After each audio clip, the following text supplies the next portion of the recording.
இன்றைக்கு சுவாச கோளாறு நிறைய பேருக்கு இருக்கிறது. எல்லோருக்குமே இருக்கிறது. இல்லாத ஆட்களே இல்லை என்று சொல்லிவிடலாம்.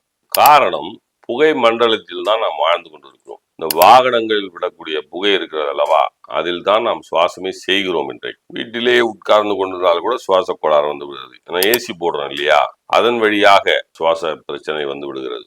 இது சளியாக மாறுகிறது, மூக்கடைப்பாக மாறுகிறது, சமயத்தில் ஆஸ்துமாவாக மாறுகிறது, டிபியாக மாறுகிறது, இப்படியெல்லாம் இருக்கிறது. பொதுவாக இந்த ஆஸ்துமா நோயாளிகளுக்கு, ஈஸ்னோபிலியா பிரச்சனை இருப்பவர்களுக்கு என்ன நிலைமை என்று சொன்னால், இரவில் திடீரென்று மூச்சு திணறல் ஏற்படும்.